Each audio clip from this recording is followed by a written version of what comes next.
All right. Commencing episode 3. I'm using an incense cone today.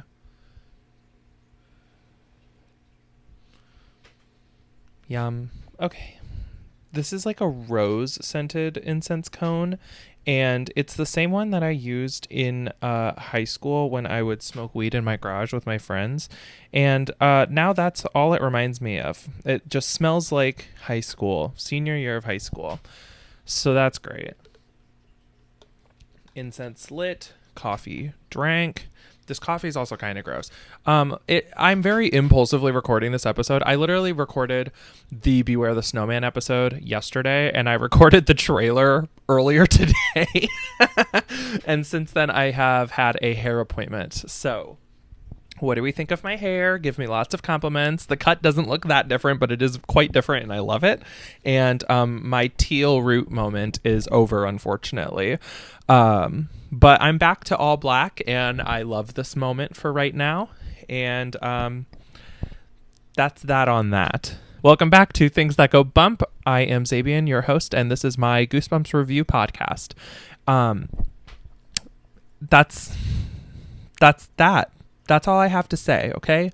Like I said, I'm very impulsively recording this. I wrote the outline for this episode yesterday, and I'm like, let's just get it over with, you know?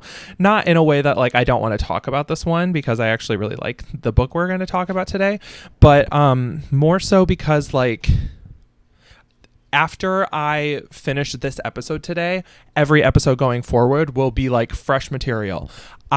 This is the last book that I ever made a TikTok video about. So going forward, I will be like reading the books in real time, immediately writing the outlines and the grading systems afterwards. And I'll remember what happens in the book better because I'll be talking to you guys right after I finish reading it. How exciting is that? My content's just going to get so much better for you. Anyways, so I'm recording this episode now, and it's been a day. So let's fucking do it. I literally made the entire trailer for this podcast earlier today. Anyways, that's just some behind the scenes Things That Go Bump lore. Anyways, do I have much housekeeping? Actually I do. Okay. My haircut was the first order of business. Please give me lots of compliments. Tell me what you think about it. I'm a big fan. I feel like Jim Morrison kind of. I feel like Joan Jett a little bit.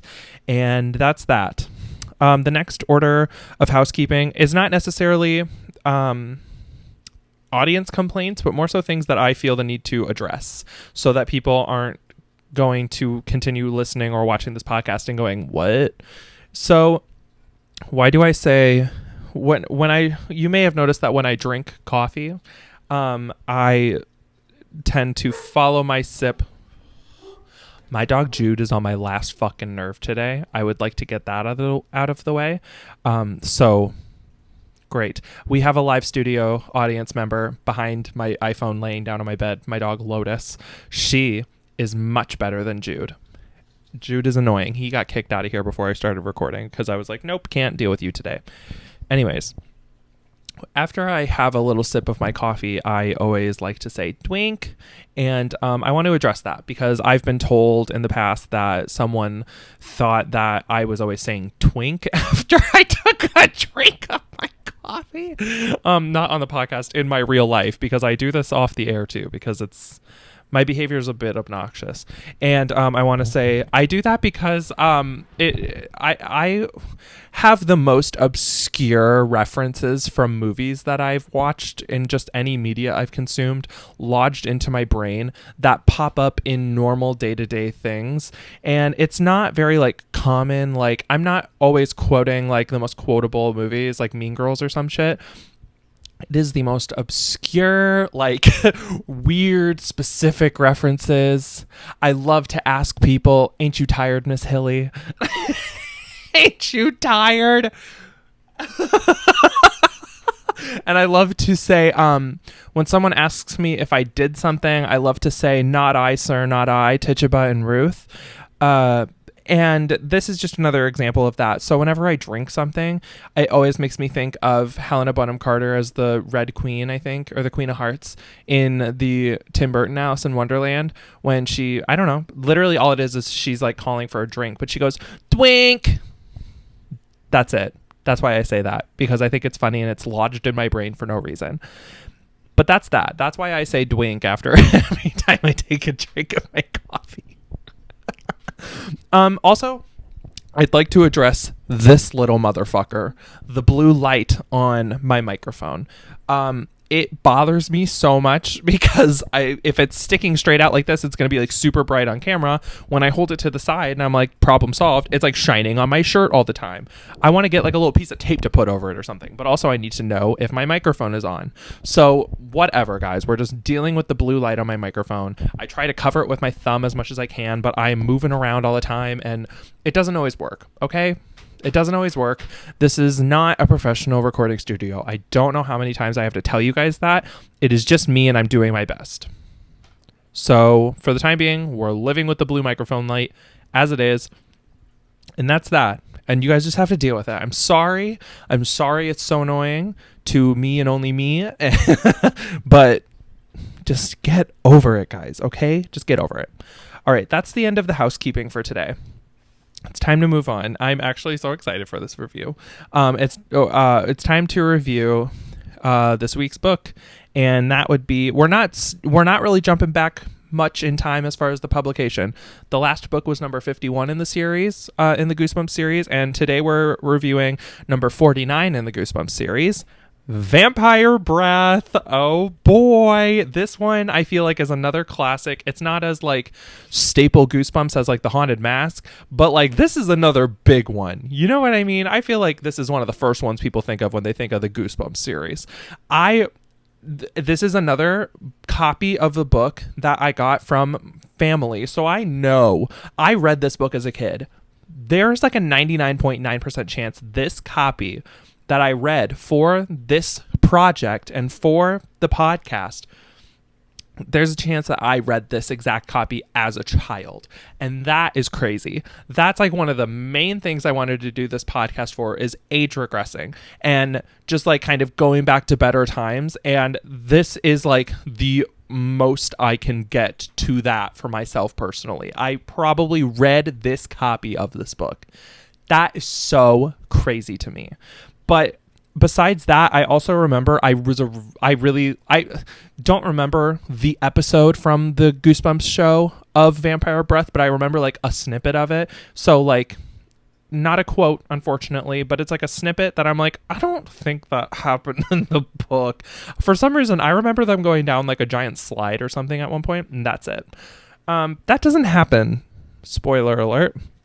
But anyways, let's jump into the review of Vampire Breath. I'm so excited for this. I hope you guys are excited for this one like me. So brief synopsis. You have Freddy and Cara are the main characters of this book. They are two besties for the resties, and they're little troublemakers. They're little stinkers. They like to get into they like to roughhouse and scare children, and they're just pranksters and goofy. And they are roughhousing at Freddy's house one day, and they accidentally knock over a cabinet and find a hidden door in Freddy's basement. And this hidden door leads to a cave, and at the end of this cave is a coffin. It's a room with a coffin in it, and inside the coffin, I think it's either inside the coffin or just like in the room, it's in the coffin, they find a bottle, and the bottle is labeled Vampire Breath. And of course, they're stupid kids in a Goosebumps book. So they open the bottle, and the vampire breath goods everywhere, and it smells really bad or whatever. And a vampire shows up in the coffin, an old ass vampire. And he's like, oh my God, I'm so thirsty. I want to drink your blood. And he's like, oh shit, I don't have fangs, because what fucking year is it? I'm an old fucking vampire, and I've just been time traveled from my time to your time because of my vampire breath that you just opened. And now I have to go back to my time so that I can leave and have my fangs again, and then I can eat and stop being so hungry. So that's pretty much a general synopsis of the book, and I don't want to give away too much too soon.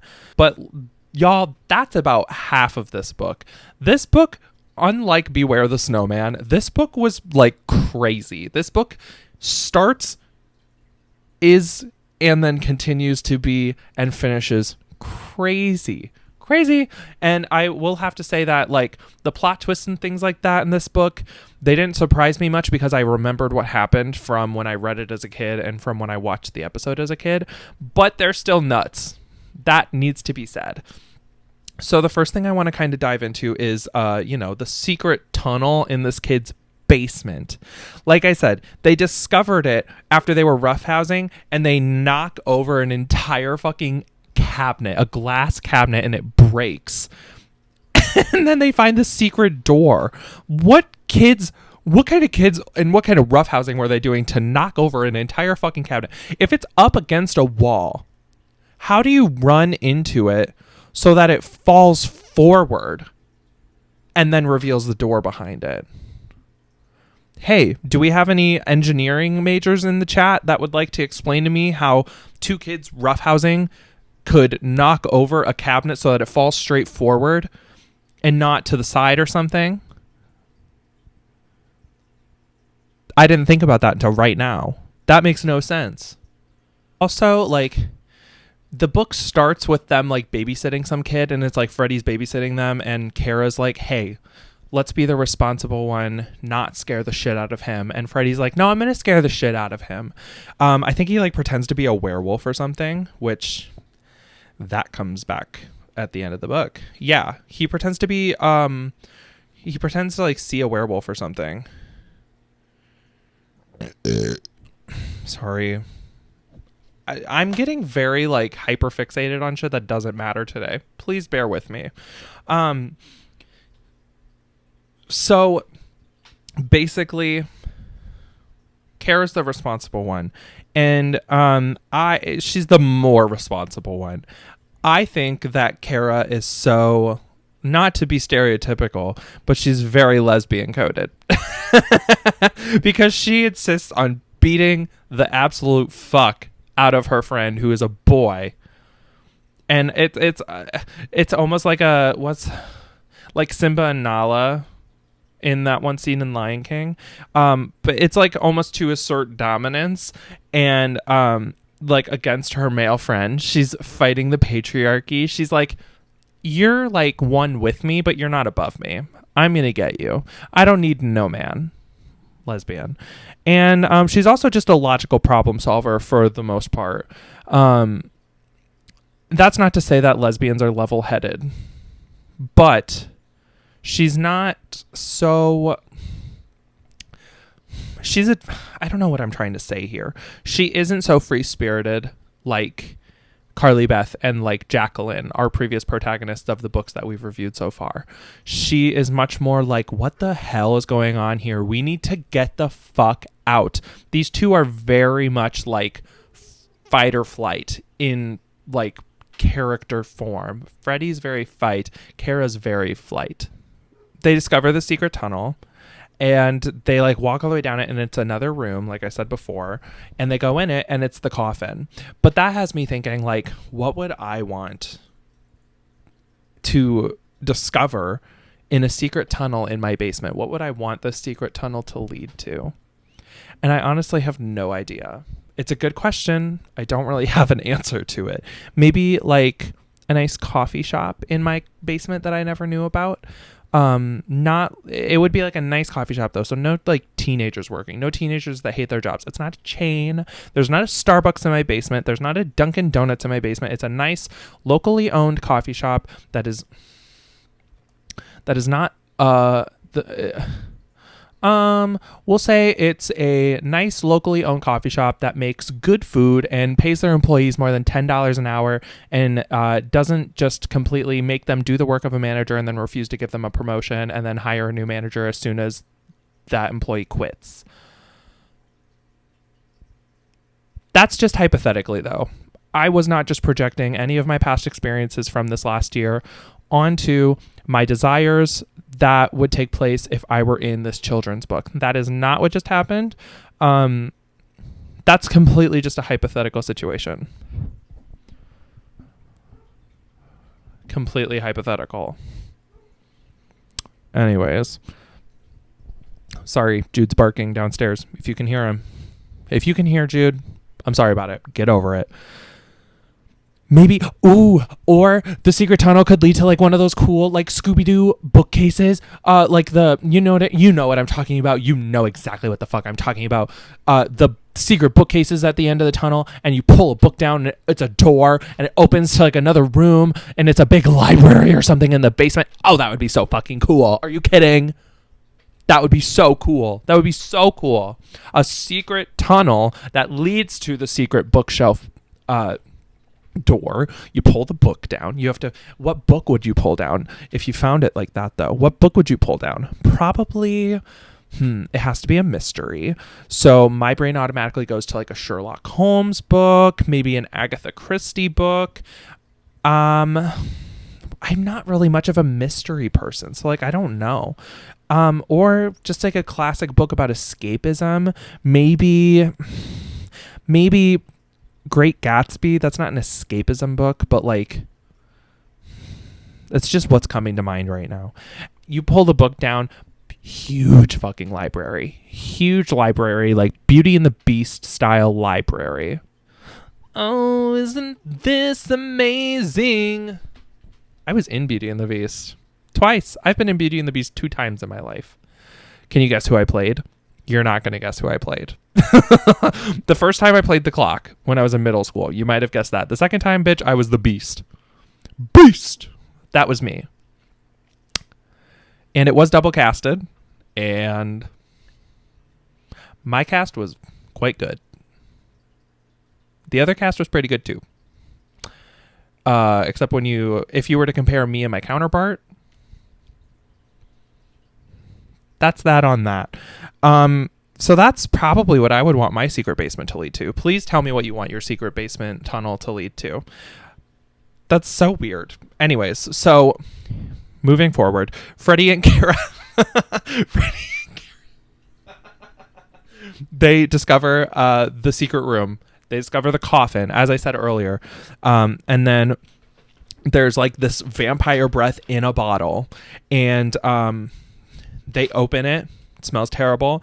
Count Nightwing, our villain of the book, appears sleeping in this coffin after the haze of vampire breath kind of fades away. They're like, who the fuck is that old ass man sleeping in a coffin here? And that leads me to my picture for the day. Editing Zabian, please insert my picture of the villain here. We have Count Nightwing. I believe he had a purple cape, so I colored his cape purple. But he looks very distraught because he's like, as I mentioned earlier, he's like, where the fuck are my fangs? That's a quote from the book. No, it's not. No, it's not. That's not a quote from the book. Scholastic Inc. Please do not sue me. That is not a direct quote from the book. So he's saying in my picture, in my portrayal of Count Nightwing, not R.L. Stein's or the original publishers, he's saying, where the fuck are my fangs? And he's so distraught. He's like, God, I'm so fucking thirsty. Where are my fangs? I need to suck on the necks of these children. Sometimes I say things way faster than my brain has time to like, whoa. You know what I mean? Like, I talk faster than my brain has the potential to filter my words. So yeah, in my picture, he's just pretty distraught because he doesn't have fangs. He's thirsty as fuck. He doesn't have any vampire breath. And he's like, who the fuck are you? Get me out of here. Like, what's happening? We also learn that the vampire breath is so important, not only because like he's going to use it to like go back in time and get his fangs, because he's like, you know, he was transported to their present time, so he's obviously from a different land where vampires are, you know, like probably, I would say, you know, Transylvania, of course. Probably the 1960s is when vampires existed in Transylvania. That's when Bram Stoker, what is it? Bram Stoker. That's when Bram Stoker wrote the book in the 1960s. That's when he wrote Dracula. Dracula and Count Nightwing are brothers, by the way. That's not true, I think. Maybe. I don't know. We didn't get that much into Count Nightwing's lore. So I don't know much about his lineage. Well, actually, that's not true. We'll talk about that later. And okay. We find out eventually that the vampires need the vampire breath to survive every day. I wish it were that easy. I wish being able to survive every day was just a matter of opening a vial of your own breath and then simply surviving, you know? I want something like that that'll help me with like hangovers.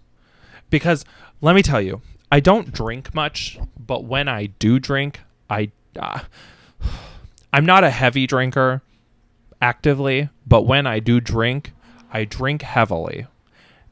And my body does not know how to bounce back from that in a way that is that allows me to be functional for the next day, maybe day and a half. I just went to a little house party, like an end of summer house party this past weekend. I drank a lot. I did not drive drunk home. I stopped drinking pretty early in the day, but I drank a lot in a matter of 4-ish hours. Let me tell you, my body did not like that the next day. I felt like I was given the skeleton of an 80-year-old man when in my sleep that night. Because the next day I was just like, good God, everything hurts. I didn't even do that much. Except I think I'm just a giant fucking wimp. Because I was playing beer darts for a lot of this party. My arm the next day ached, bitch. My throwing arm, I guess I was just chucking that shit because my arm physically ached for the next like day and a half after playing beer darts for a few hours at a party. What's my problem? I want a bottle of vampire breath that's going to take away my hangover. I think that's just called like liquid IV or something. I don't know. I don't know. That's called fucking what's I don't know. Gatorade. Okay. Can you imagine Gatorade taking vampires back in time? But just in kind of evaluating Count Nightwing as we first meet him in the book, he's just so passive. He's such a passive villain because he really depends on others to help him like be evil. Not like he knows how to be evil on his own, but he depends on the help of others to allow himself to do so. He's like begging these children. He's like, good God, just get me out of here so I can be evil and drink your blood. Like, you're dumb. He's so passive. He's such a little whiny bitch. And, I made a note for myself. He would be great as Carly Beth's vice president. Neither of them have a backbone. Both of them have a lot of potential to do things, and they need other people's help to be able to do them. He would be a great vice president to Miss Carly Beth. But yeah, he's just a pretty lackluster villain because it's like, you're dumb. Why would you expect these children to help you get to a place where you can continue being evil and then threaten their lives? And he does. They do. They help him. And that has me moving on to my next point. Time traveling. This book has fucking not only vampires hidden in your basement, but time traveling. They find more vampire breath. There's like a little bit of vampire breath left in this bottle or whatever. The kids open it. The room gets all hazy again. And then the kids find themselves transported back to fucking Count Nightwing's castle with him. He's like not in the same room as them when they appear, but they get there and they're like, we're not in your house anymore. We're not in your secret tunnel. We are somewhere else.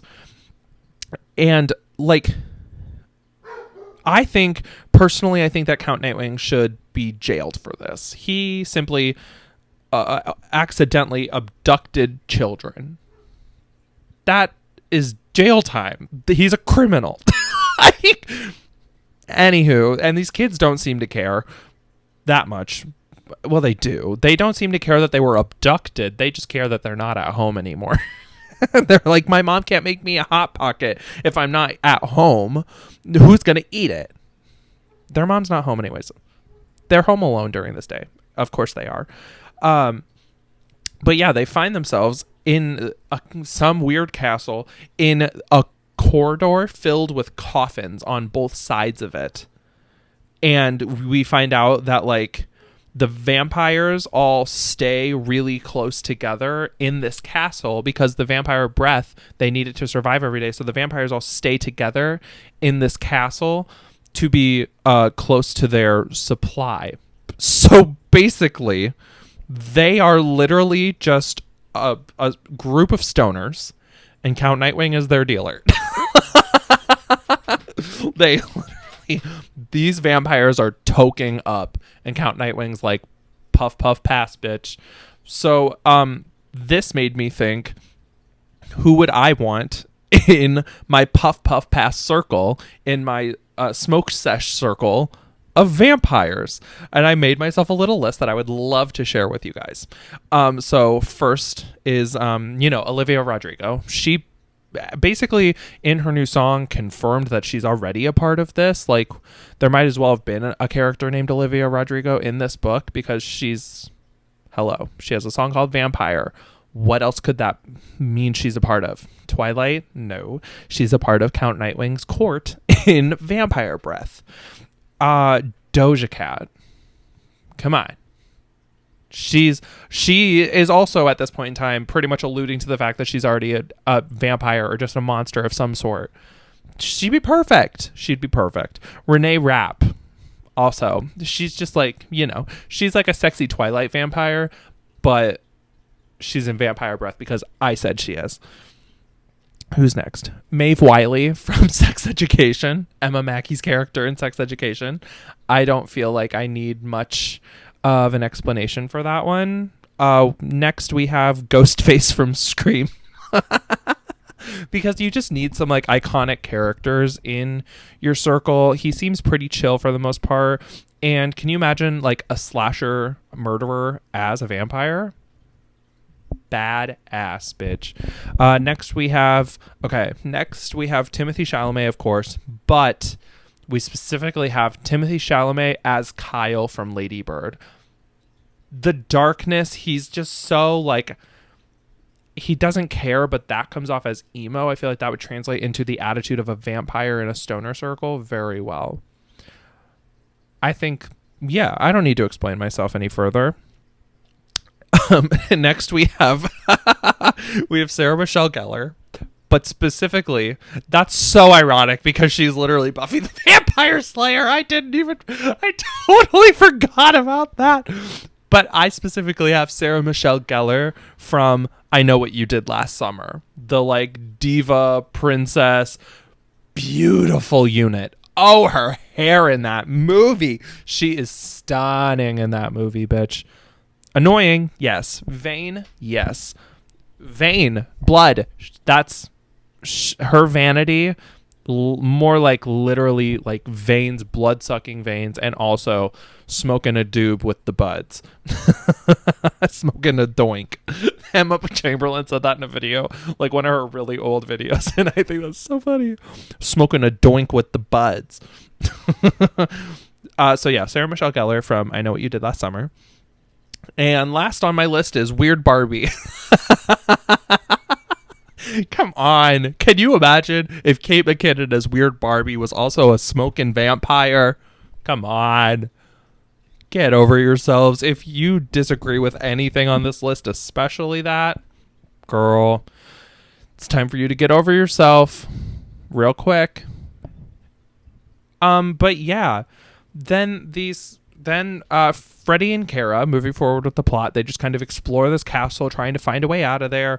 They're trying to break windows, but there's bars on the windows. And like, they're so scared the whole time. But like, I've mentioned before that I have a very easily triggered final girl complex, and I would have loved to explore this castle knowing that there are vampires out to get me.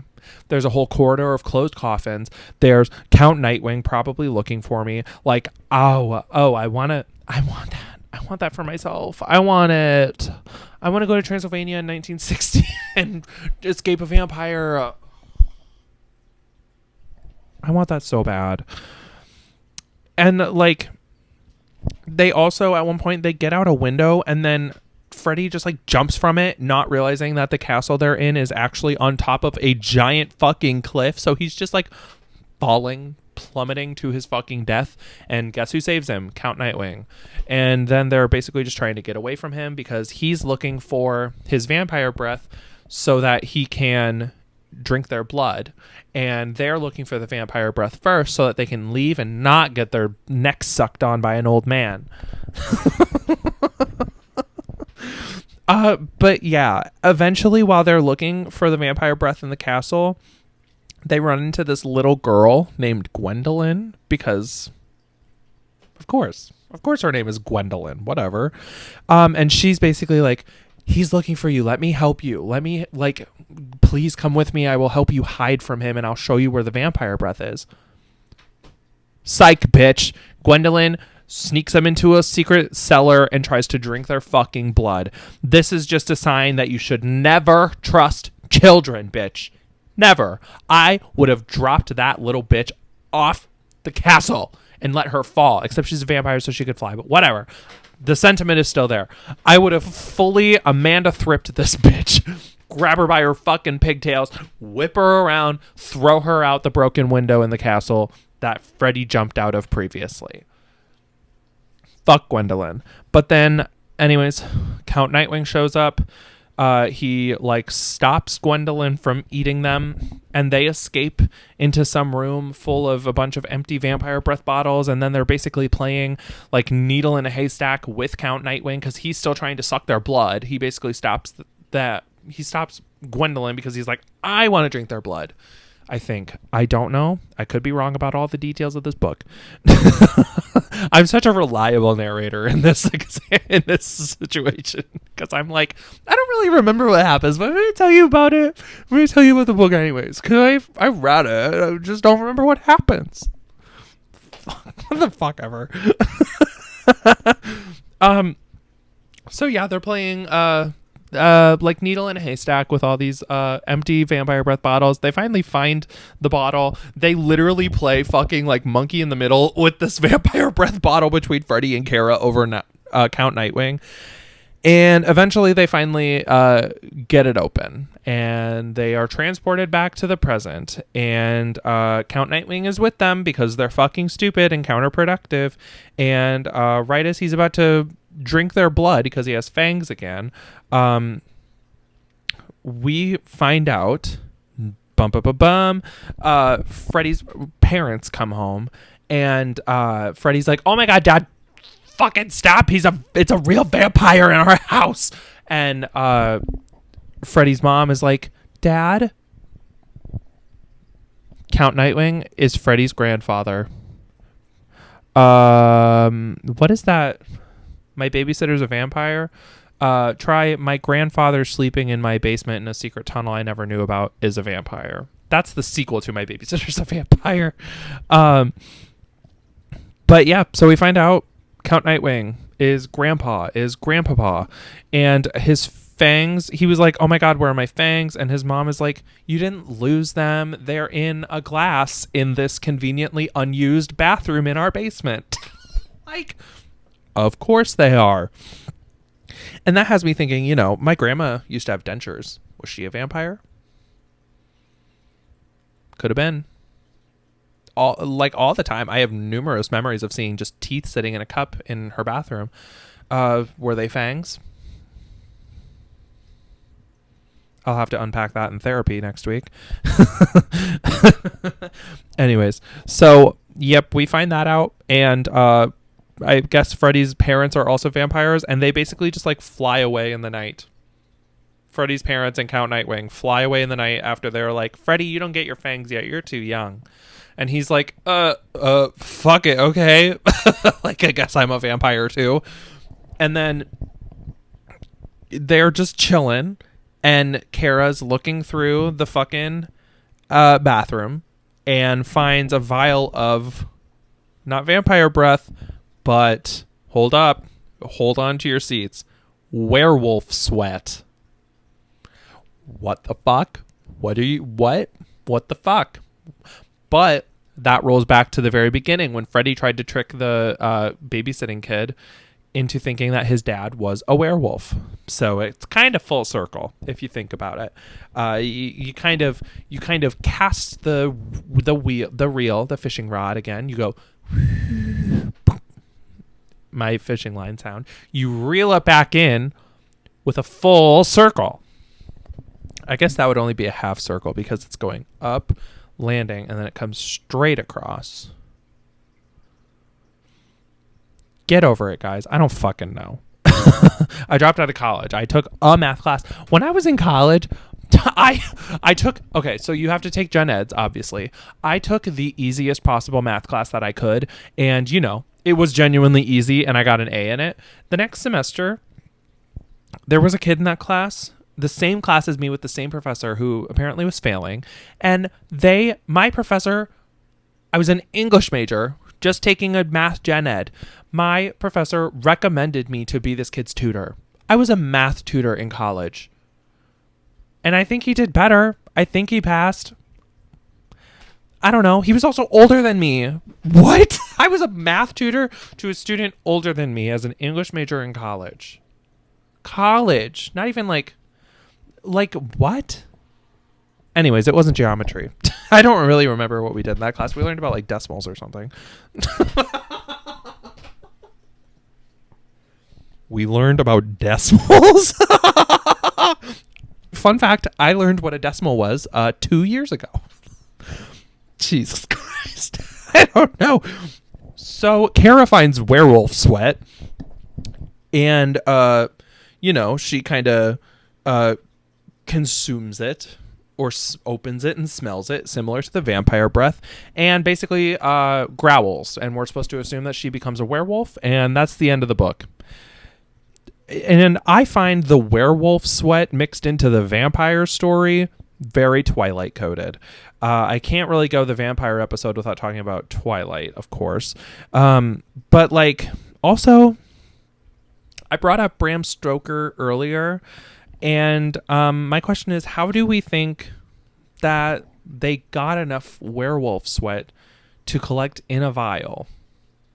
What kind of shit were we getting up to with the werewolf that someone else could, like, collect his sweat in a vial? That brings me back to Bram Stoker's Dracula. If we recall that weird fucking cemetery scene where Dracula is a werewolf for some reason, and he lures a girl outside, I think in a cemetery, and has sex with her. Like, have we all seen that movie? Do we know what I'm talking about? That movie is fucking weird, bitch.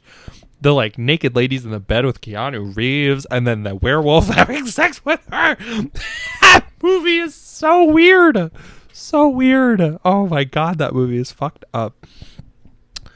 But yeah, so basically what I'm saying is that, you could make a theory out of it if this book is so camp. If Count Nightwing and Dracula are brothers, Dracula is the one who was disguised as the werewolf to have sex with that girl. That girl was probably Freddy's mom. And then she's having sex with not her uncle. Oh no! Never mind. Never mind.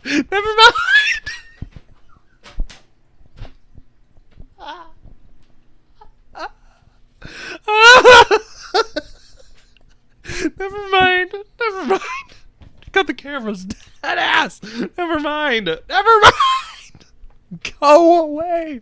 Holy shit. She did not have sex with her uncle. That did not happen in a Goosebumps book. In the lore of Goosebumps, I promise you that did not happen. Holy shit. With her uncle. Uncle Werewolf, what are you doing, girl? But anyways, that's my review on Vampire Breath, the 49th edition of the Goosebumps series by R.L. Stine. Okay. All right, so that's the end of my review, my thoughts, my analysis. And now we move on to everyone's favorite part of the podcast. Maybe, I don't know. The numbers. So, pop my rubric up on the screen over here.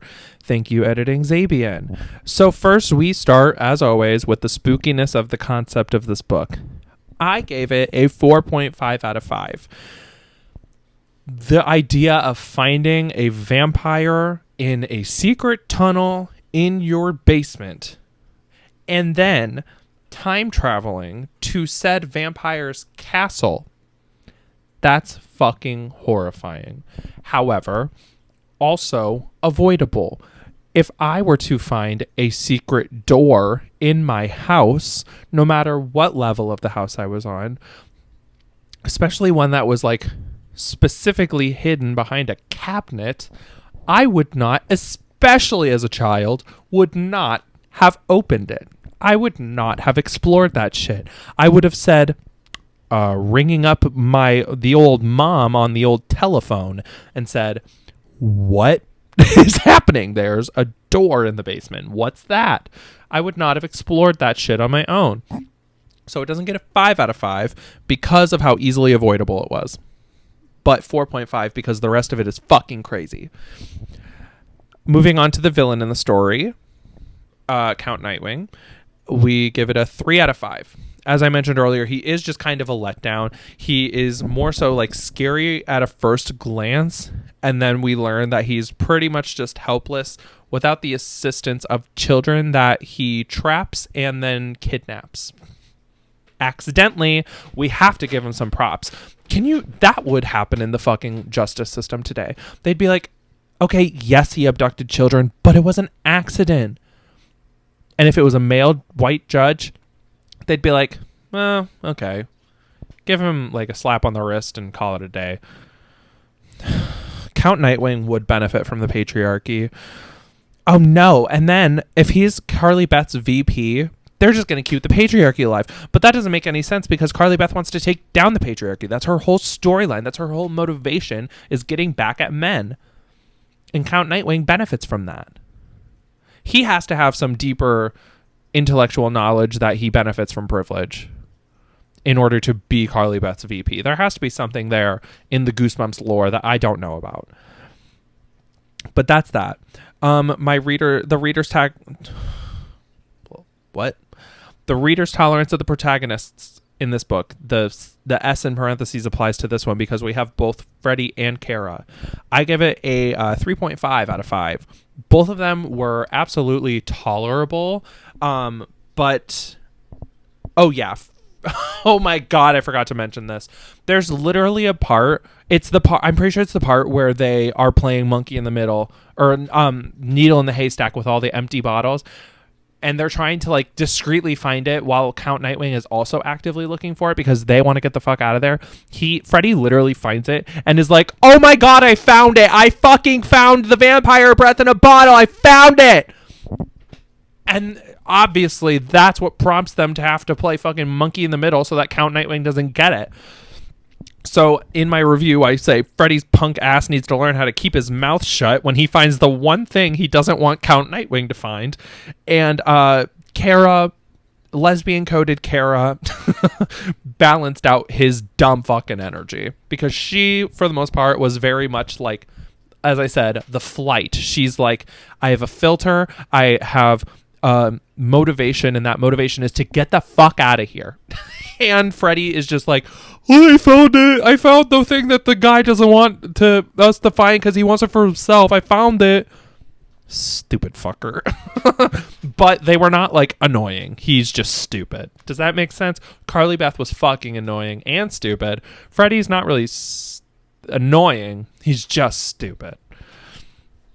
Anywho, moving on to plot twists and resolution, I gave it a 3 out of 5. My note says, Zoink Scoob, you're actually related to the vampire in your basement. So like, okay, kind of a creative resolution, I guess. I'm trying to recall like other Goosebumps stories that I remember, and like I feel like this kind of happens a couple of times or something similar where like your relative is actually a monster, you know? So it's not the most creative.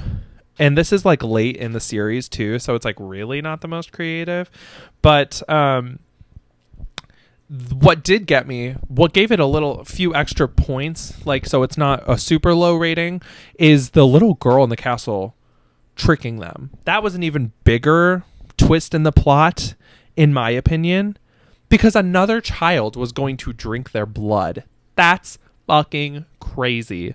That shows the psychological impact that being a vampire plays on the human brain. Are vampires like... Are they... Because, like, when a vampire has a baby, it's obviously a vampire. But who was the first vampire? Was it God? It's Adam. Was Adam the first vampire? Or was it the snake? I think Eve was the victim in the story of the Garden of Eden. But y'all aren't ready for that conversation. I had to read Paradise Lost by John Milton. Is it Milton? Yeah, I think so. In college. And I also had to, it was like the final reading for this like Irish literature class I was taking. And I also had to write a paper on it. I didn't fucking read that book. Are you stupid? I took hella notes in every class and every lecture that we had about it. And then I wrote a paper based on the shit that other people said in my class and notes that I took down. You think I read that fucking shit? No, bitch. But did I write a paper about how Eve was the victim? Yeah. Did I get an A on it? Yeah. Because I'm what? Good at bullshitting my way through shit. I did really like that class, though. That was good times. Why am I talking about Adam and Eve? How did I get here? I don't know. What was I even talking about? I went from a little girl wanting to drink children's blood to Adam and Eve to Eve is the victim. Okay, whatever. What the fuck? Anyways, underlying messages and social commentary. Let's move forward. Underlying messages, social commentary. I gave it a 3.5 out of 5. What did I actually put down here? I said it displays the consequences of invading someone's personal space and boundaries. Because if they hadn't invaded on the privacy of this weird coffin in the basement and opening property that did not belong to these children, none of this would have happened. Again, let's go back to how fucking avoidable the entire plot of this story was. None of this would have happened. And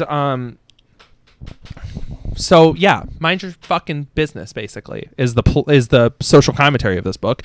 And I think it also brings awareness to maintaining oral hygiene. And in that case, it's a double whammy of commentary. But also, I say that at the same time as I'm about to say, I say that it brings awareness to maintaining oral hygiene. Sure. But also, I think we need to normalize not... I think we need to normalize... how do I want to say that? I think whether or not someone goes to the dentist regularly or ever or whatever, I think we should just stop talking about going to the dentist. If you go to the dentist regularly, hooray for you. Cool. Good fucking job. If you don't go to the dentist, I think that we should start a petition for people who don't go to the dentist regularly, or maybe not like a petition, but like a club. We need a support group for people who don't go to the dentist regularly and feel constant shame from that by society. The privilege that people who go to the dentist regularly walk around with is just infuriating. I don't fucking care that you got your teeth clean. I don't. And don't ask me the last time I went to the dentist. I don't give a shit. I have teeth in my head. That's what's important to me. I can chew my food. Okay. That's good enough for me. What was it with like, why did kids get their tonsils out? Now that I'm thinking about it, I remember being in elementary school, 2nd, 3rd grade, so many kids getting their tonsils out. I was a active, like, vocal performer for my entire adolescence, from ages like 7 to 19. Never got my tonsils out. And I was singing the shit out of everything all the fucking time, even when I wasn't told to or asked to. Like, I was just obnoxious. Even now, I'm 23 and hosting a podcast by myself. I'm talking all the fucking time. I don't have my tonsils out. What the hell are we doing that for? I think y'all are just doing far too much. Also, first communions. Why did every kid in my... I moved to the town that I currently live in like second grade. And in the town I used to live in, I never saw this shit. And as soon as I moved here, I was like, what are all these kids getting first communions for? You get presents and shit, but it's not your birthday? I want that. What the fuck? And then I found out it was a religion thing. And I was like, oh, got it. I believe in God. But Eve is absolutely the victim. to bring it to, again, cast the reel. I liked the little whistle that I accidentally added in there this time. You reel it back in. You create another half of a circle. And those two halves, the one I mentioned earlier that I don't remember what the topic of it was, and this one about religion, I think is what I was just talking about, they make one whole circle. Work. Anyways, lastly on the rubric, did I get ... goosebumps? In a shocking turn of events, I kind of did, with that little girl who wanted to eat them, who wanted to suck their necks. Is it more appropriate for children to suck another child's neck than it is for an old man to suck a child's neck? Let's have that debate in the comments of this episode. Y'all aren't ready for that conversation. I kind of did get goosebumps. So I'm giving this book the extra half a point. So congratulations, Vampire Breath. You're the first book in the project, in my little series here, to get the extra half a point advantage for giving me goosebumps. Your namesake. You better work, Vampire Breath. And we tally up all the numbers. I will say that there are 5 topics total and then that final question. So instead of finding the average out of 5 or out of 6 when you include that question, even though it gets the extra half a point, there's only 5 other pieces of criteria. So it's only going to be figured out of 5. So it's all these numbers today divided by 5 and not divided by 6. That's how I'm finding the scores if they get this extra advantage. Let me just specify that, and also let me put it into reality for myself in the future when this happens again and I don't remember how I did it because I'm stupid and inconsistent. Anyway, so the final score for this book is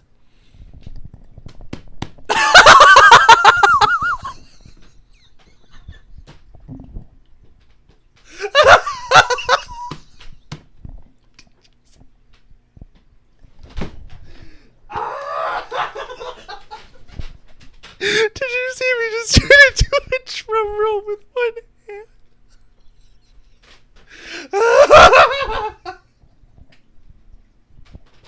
The final score is... Oh my fucking god. The final score for this book is 3.6 out of 5. Jesus Christ. And I brought a tear to my eye. Holy fuck. Anyways, 3.6 out of 5 for Vampire Breath. Nikki, congratulations. And if we move to the McCandy Library's official rating list, that means that Vampire Breath is now in first place. First place, bitch. So we've knocked down Beware the Snowman and the Haunted Mask peg or two, and Vampire Breath is in first place. And that concludes the last episode of books in the series that I have already made episodes about in my TikTok series.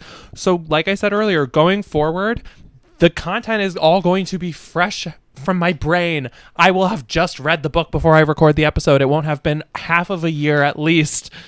I'm so excited for that. Oh, I'm so excited for the next couple of books, guys. I'm so pumped. Oh, I'm just looking at them and oh, I'm so fucking excited.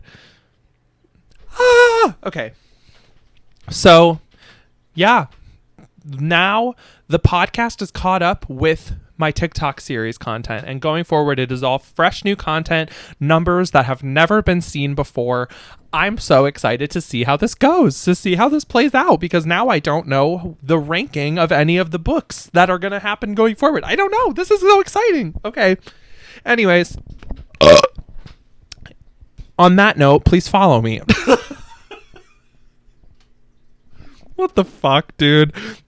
If you liked this episode of Things That Go Bump, if you're watching it on YouTube, please give me a like and subscribe to my channel so that you can stay up to date with when I upload new episodes every Tuesday, once a week, every Tuesday. You can leave me a comment. Let me know any of the answers to the questions I might have asked you today. I don't remember any of them. I've kind of blacked out for the last hour or so. And just let me know what you thought about the episode. Let me know if you want to see anything that can make this more engaging for you. And if you're listening to this as an audio podcast, give me a 5-star rating. Again, follow my channel so that you can kind of stay up to date with when I post new episodes. The videos and the new audio episodes come out every Tuesday. We're consistent as fuck over here at Things That Go Bump. And that's it. My socials, my personal socials are all going to be in the description below, as are the links that you need to support my small art business, wherefore.art.thou by Z. And like my print shop and my socials for that are all down below as well. And that's pretty much it. This was a weird one. This was a strange episode. I'm excited to have new beginnings going forward. I'm excited to have you join me. This has been episode 3 of Things That Go Bump. Keep it loosey and stay goosey. See y'all next time.